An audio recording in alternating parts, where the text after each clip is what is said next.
Sure, here is a great, deep and complete summary of the revolt of 1857, written in the simplest and clearest way, so anyone with no background can understand it fully. Revolt of 1857, deep and simple summary. The revolt of 1857 was the first major fight for Indian independence from British rule. It was not just a small protest, it was like a volcano of anger that suddenly exploded.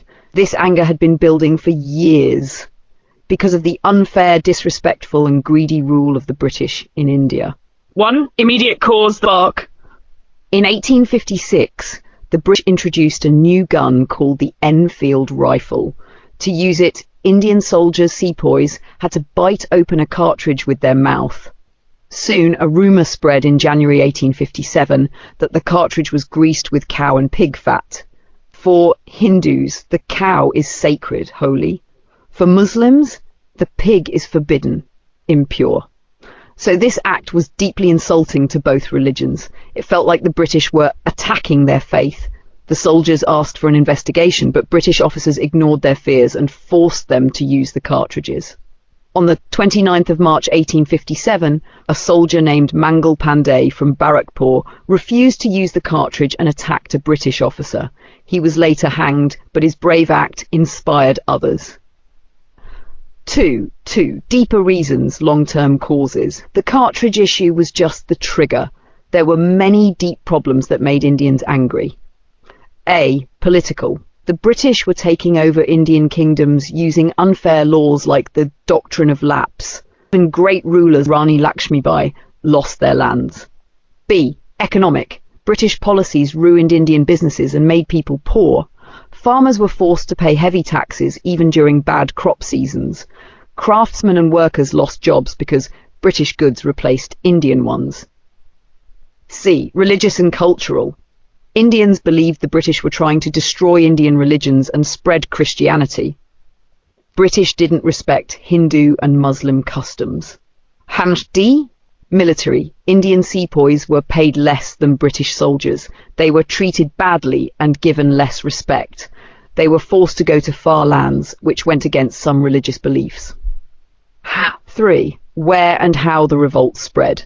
The revolt began on 10th of May 1857 in Meerut, when soldiers refused the cartridges and killed British officers. It spread to many parts of India. Delhi, Bahadur Shah Zafar, the old Mughal emperor, was declared the leader. Kanpur, led by Nana Sahib. Lucknow, revolt led by Begum Hazrat Mahal. Jhansi, brave fight by Rani Lakshmibai. Gwalior, helped by Tantia Tope. All these places saw fierce battles between Indians and the British. 4. How the British crushed the revolt. The British sent stronger armies from outside India. They used brutal force to take back the cities. They captured or killed Indian leaders. Many innocent people were also punished. By 1858, the British had defeated the revolt. 5. What happened after the British ended the rule of the East India Company? Now India came directly under British Crown, Queen Victoria. The British promised to respect Indian religions, not take more kingdoms unfairly, but they also became more strict and controlled India even more. 6. Why the revolt is important. Even though the revolt failed, it was very important because it was the first time Indians from different religions, regions and classes united to fight the British. It showed the spirit of resistance. It inspired future freedom fighters. People began to dream of a free India. 7. Quick topic explanation. Year 1857. First action, Mangal Pandey at Barakpur. Main spark, cartridge with cow causes, British unfair rule, insult to religion, heavy taxes, major places, Meerut, Delhi, Kanpur, Lucknow, Jhansi, Gwalior. Leaders, Rani Lakshmibai, Bahadur Shah Zafar, Nana Sahib, Tantia Tope, Begum Hazrat Mahal. Result, revolt crushed by 1858. Aftermath, British took control, company rule ended. Importance, first United Indian Rebellion, inspired freedom movement. In one final line, the revolt of 1857 was the first big step by Indians to say enough to British rule, a loud cry for freedom, even if it didn't succeed right away. Let me know if you want a comic strip version, storybook style version, a quiz test to practice, or a timeline. Make it fun and simple for you. Here is a great, deep and detailed summary of the part you gave, explained in the most simple and easy way, like a world's best teacher would. What happened in the revolt of 1857? Next part. When did the revolt start? The revolt started on 10th May 1857. The place where it started was Meerut in Uttar Pradesh today.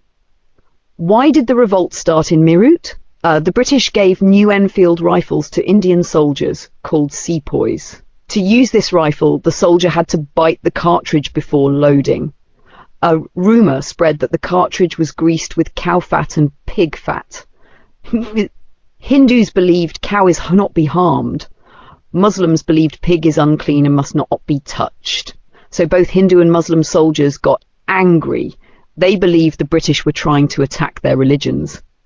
What happened on 10th May?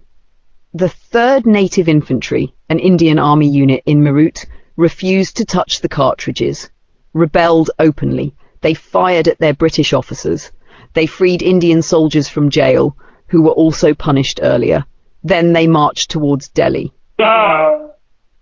Why did no one stop them? There was a British general named Hewitt. He had 2,200 British European soldiers with him. But he did nothing to stop the revolt. So the Indian sepoys had a free way to go to Delhi. What happened in Delhi? The Indian soldiers reached Delhi on 12th May 1857. They took control of the city. They went to Bahadur Shah II, the old Mughal king. They asked him to become their leader. So Bahadur Shah II became the symbolic leader of the revolt. What were the secret symbols of the revolt? People passed lotus flowers and rotis breads from village to village. These were secret signals to say, get ready for war. Be prepared to fight the British. It was like a secret message. Who joined the revolt in other places? In Bareilly, also in Uttar Pradesh today, a man named Khan Bahadur led the revolt. He was once the ruler of Rohilkhand, a nearby area. He supported the Mughal king and was made viceroy, like a deputy king, by Bahadur Shah II. Final summary. The revolt of 1857 started because Indian soldiers believed the British were insulting their religion with the greased cartridges. It started on 10th May in Meerut and quickly spread to Delhi. Bahadur Shah II became the leader of the revolt. Symbols like lotus and roti were used to spread the message secretly. Leaders like Khan Bahadur joined from other parts of India. It became a massive fight against the British, not just for soldiers, but for many common people too. Let me know if you want a comic strip, a timeline, or a map to understand it even better. Absolutely. Here's a great, deep and detailed summary of the life and bravery of Rani Lakshmi Bai, written in the most simple, clear and easy language, so anyone with no background can understand and feel inspired. Rani Lakshmi Bai, the warrior queen of Jhansi. Great, deep, detailed summary in the simplest words. 1. Her early life. Rani Lakshmi Bai's real name was Manikarnika. She was born on 19th November 1835 in a place called Golgar, which is now in Varanasi, a holy city in India. As a young girl, she was taught to read, write and ride horses. She also learned how to use weapons like swords. From a young age, she was strong, brave and active, very different from most girls of that time. 2. Marriage and becoming queen. At the age of just 14, Manikarnika was married to Maharaj Ganga Rao, the king of Jhansi, a princely state in north-central India. After marriage, she was given a new name, Lakshmi Bai. She lived in the palace as Queen of Jhansi. 3. Loss and British takeover. Her husband, Gangadhar Rao, died in 1853 in a place called Gwalior. He had no biological son, real son by birth. But before dying, he adopted a son named Damodar Rao, hoping he could be the next king. The British did not accept this adopted son as a legal heir.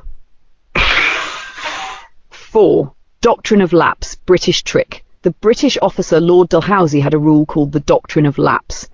It said, if a king has no real biological son, the British will take his kingdom. Using this rule, the British took away Jhansi from Lakshmi Bai in 1853. She was ordered to leave her palace, but she refused to give up. 5. The Revolt of 1857. Rani fights back. In 1857, a big rebellion against British rule started in many parts of India. On 4th June 1857, the people of Jhansi joined the revolt. Rani Lakshmi Bai became their leader. She organized an army of men and women and trained them to fight. She wore soldiers' clothes, held a sword in each hand, and rode on horseback. 6.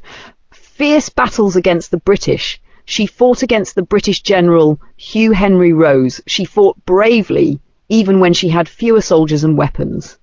In one famous moment, she tied her son to her back and rode into battle. She kept moving from city to city, from Jhansi to Kalpi to Gwalior, always fighting, never giving up. 7. Her death in battle. On 17th June 1858, in the city of Gwalior, she fought her final battle. She was surrounded by British soldiers, but she was killed in battle, sword in hand, riding her horse. 8. British praise her courage.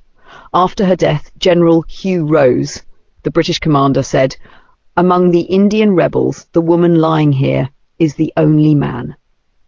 He meant that she was braver than all the men he had seen in battle. 9.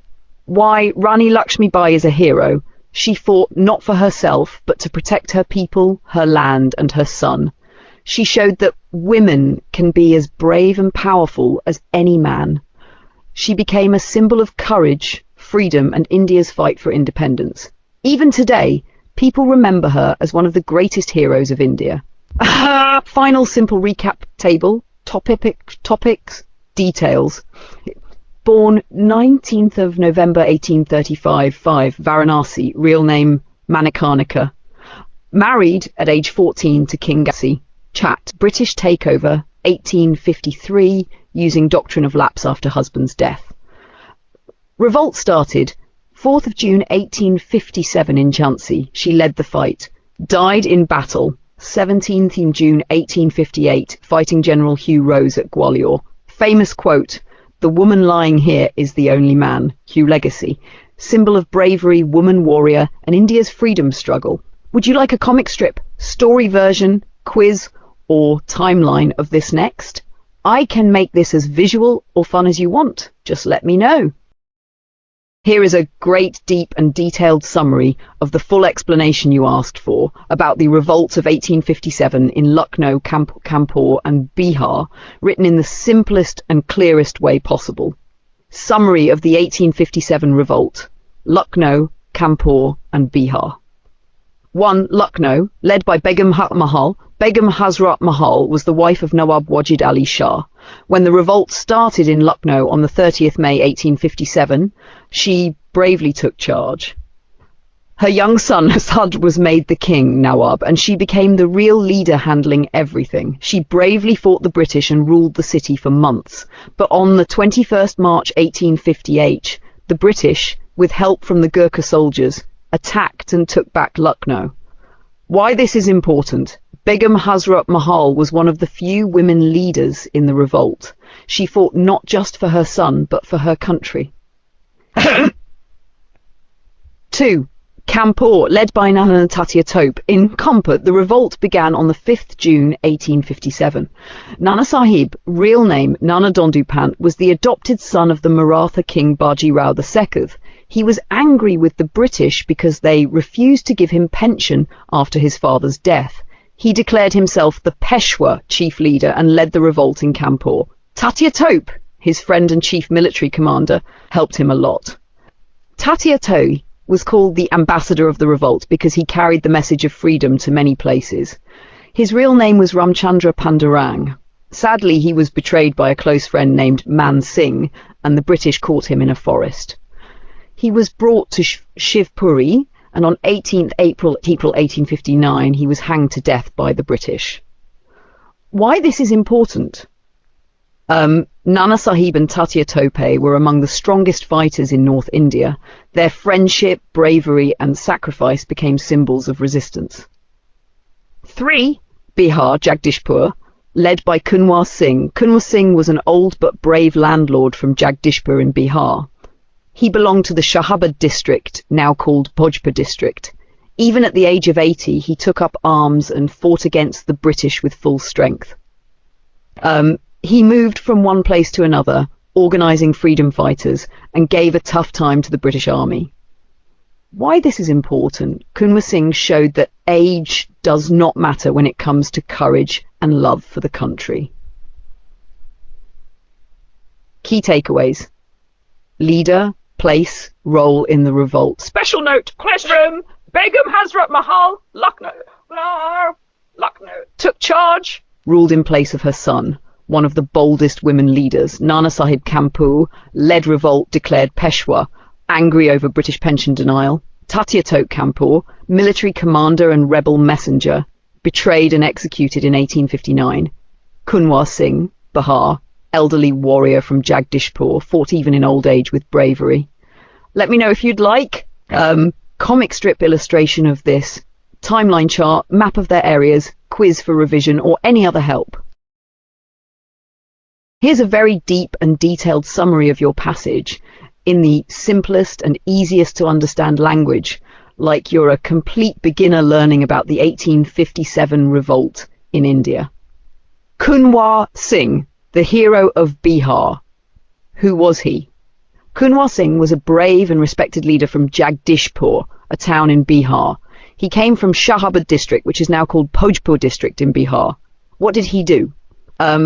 Even though he was very old, almost 80 years at the time, he fought like a young warrior in the 1857 revolt, India's first war of independence. He was a true example of courage and love for the country. He led the people of Bihar to fight against the British.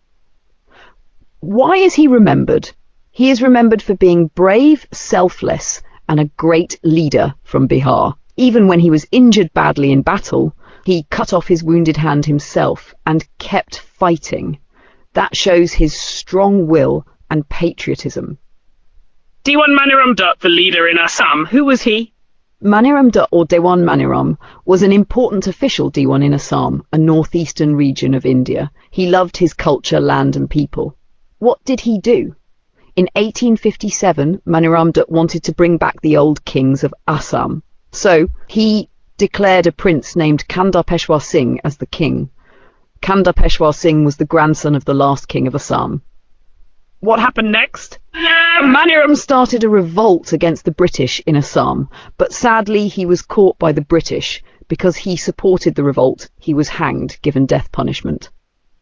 Summary in one line. Both Kunwar Singh of Bihar and Maniram Dutt of Assam were regional heroes of the 1857 revolt, fighting against the British for freedom, but faced loss and sacrifice for India. Extra easy notes. Person, place, what they did, what happened to them.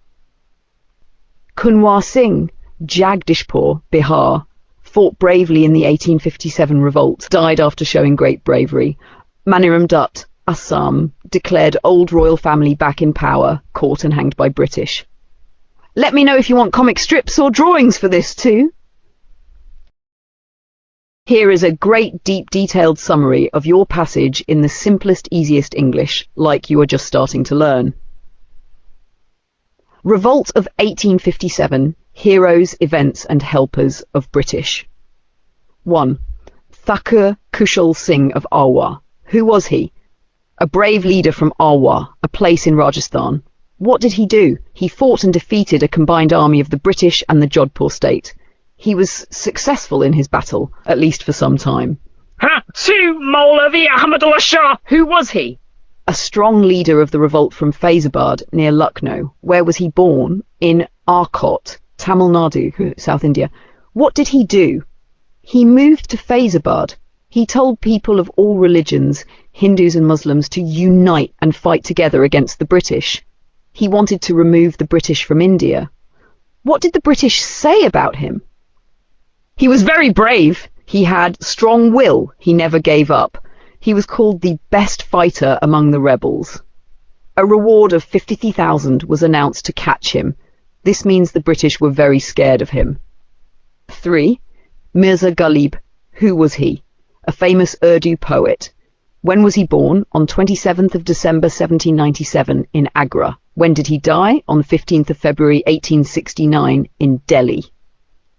What is special about him? He was alive during the 1857 revolt. He saw everything with his own eyes. He wrote about the revolt in his poems and letters. His writings help us understand what really happened. 4. Who helped the British? Not everyone in India fought against the British. Some helped the British. Sindhis of Gwalior, a powerful royal family, they helped the British during the revolt. He was loyal to the British. European writers praised him for supporting the British. Salah Jung of Hyderabad, another important Indian leader, he also supported the British. British writers appreciated his loyalty too. Final summary, some brave Indians like Thakur Kushal Singh and Ahmadullah Shah fought fearlessly to remove the British from India. Poet Mirza Ghalib saw everything and told the world through his writings. But some Indian kings and ministers like the Scindias Dinka Rao and Salah Jung supported the British. This revolt was not just a war, it was a mix of heroism, betrayal, unity and fear. Would you like this turned into a comic strip too? Here is a great detailed summary of the passage you shared, explained in the most simple and easy language, like you asked. Revolt of 1857, big but not united. The revolt of 1857 had in many parts of India. Ordinary people supported the fight, but still the entire country did not join together. Southern India, Western India and Eastern India were not much involved in the revolt. And kings who helped the British. Many Indian kings and rulers did not support the freedom fighters. Instead, they helped the British to stop the revolt. These rulers included 1. Scindia of Gwalior, 2. Holkar of Indore, 3. Nizam of Hyderabad, 4. King of Jodhpur, 5. Nawab of Bhopal, 6. Sikh rulers of Sindh, 7. Maharaja of Kashmir, 8. and many other kings. Why this is important? Because if these powerful rulers had supported the freedom fighters, the British could have been defeated. What did Lord Canning say? Lord Canning was the British Governor-General during the revolt. Rulers were like walls that stopped the big strong waves of revolt. If these walls were not there, we the British would have been washed out of India. In simple words, he meant that Indian kings helped the British survive during the dangerous revolt. Educated Indians did not help. People who were educated, like lawyers, teachers, writers, did not join the revolt. This was one big reason the revolt failed. The educated people might have thought violent, or maybe they didn't feel connected. Who was Lord Canning? He was the Governor-General of India during 1856 to 1862. He was the last Governor-General of the East India Company. After the revolt, the British king made him the first Viceroy of India. Viceroy equals king's top representative in India. During the revolt, he made Allahabad, now in Uttar Pradesh, the emergency head office for handling the crisis. Laws and reforms by Lord Canning.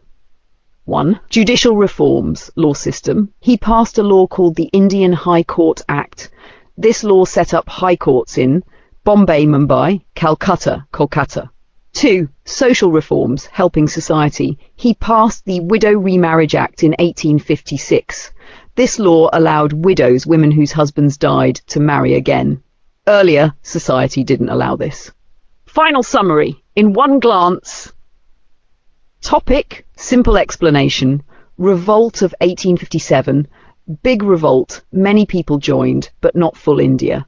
Weak points, no support from south, west, east or from kings. Rulers, many Indian kings helped the British. Educated Indians did not join the revolt, which was a big reason for failure. Lord Canning, Governor-General during the revolt, later became the first Viceroy. Reforms, set up high courts, allowed widows to remarry. Let me know if you'd like a comic strip image of this too. I can create that for you. Here is a great, deep and detailed summary of the explanation in the simplest and clearest way possible, like teaching a young student with no background.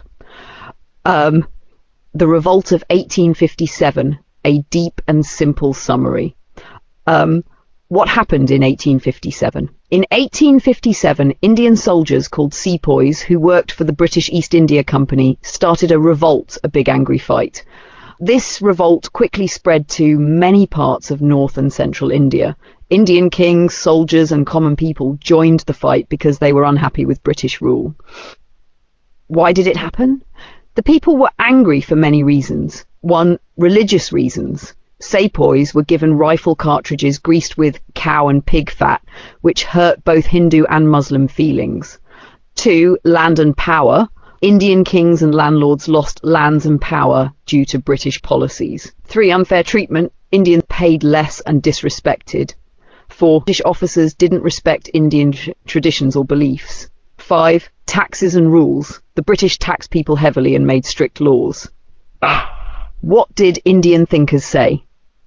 1. Sir Syed Ahmed Khan, 1859. He was a respected Indian scholar and reformer. He wrote a book in Urdu called Asbab-e-Bagawat-e-Hind, The Reasons for the Revolt of India. In the book, he did not support violence, but he explained why the revolt happened. He said it was caused by bad behaviour of British officers, disrespect for Indians, and lack of communication between British and Indians. 2. British view. In England, the revolt was called the Indian Mutiny. The British believed it was just a group of soldiers causing trouble, not a big freedom movement. 3. Indian national view. Later, many Indian leaders called it the First War of Indian Independence. They believed that 1857 was the first big step towards India's freedom from the British. R.C. Majumdar's view, 1957. R.C. Majumdar was a famous Indian historian. In 1957, 100 years later, the Indian government asked him to write a book about the 1857 revolt. But he refused because he disagreed with the government's nationalist view. He wrote his own book, The Sepoy Mutiny and the Revolt of 1857. In this book, R.C. Majumdar gave a different opinion. The revolt was not the first war of freedom. It was not a national movement because South India and many parts of East-West India didn't join. Many Indian rulers helped the British, not the rebels. It was not a real war for independence because for personal or low reasons, not for freeing India as a country. His most famous quote, "It is difficult to avoid the conclusion that the so-called First National War of Independence of 1857 is neither first nor national, nor a war of independence." Final summary. What do we learn? The Revolt of 1857 was a huge event in Indian history. Many people suffered, fought, and died. But different people see it in different ways. Some say it was a freedom fight. Some say it was just a mutiny by soldiers. Some say it was a mix of both, local anger plus national emotion. Today, historians agree that it was a major turning point. It showed that Indians could unite and fight. It was a stepping stone toward the later freedom struggle. Would you like a coloured comic strip or timeline chart of this summary next?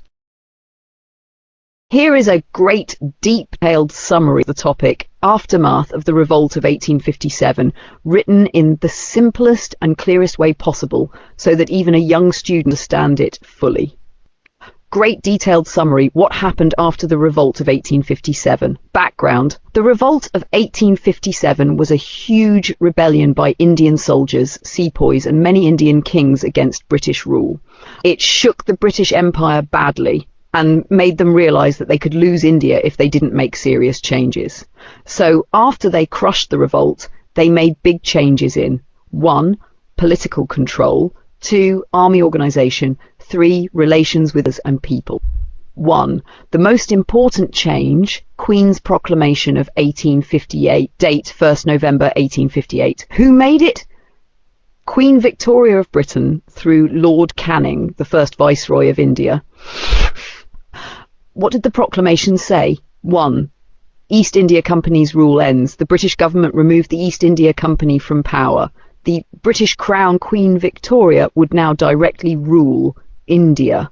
2. Beginning of the British Raj. This is called the beginning of the Crown rule. Lord Canning became the first Viceroy of India. 3. No more annexing kingdoms. The British promised they would not capture more Indian states unfairly. This ended the doctrine of lapse policy, which was used to annex states like Jhansi and Satara. 4. Indian kings can now adopt heirs. Earlier, if a king died without a real son, the British would take over. Now, the right to adopt sons was restored, and adopted sons could become rulers. 5. Religious freedom. British promised they would not interfere in Indian religions. They realised religious interference was a major reason for the revolt. 6. Equal treatment under law. All Indians and British citizens would be treated equally in court and in law. 7. Forgiveness to rebels, with exceptions. Most rebels of 1857 were pardoned except those who killed British civilians. Major military changes, Peel Commission's reforms. The British now focused on reorganising the Indian Army so that such a big revolt would never happen again. Peel Commission. A special team called the Peel Commission was set up to study and change the army system.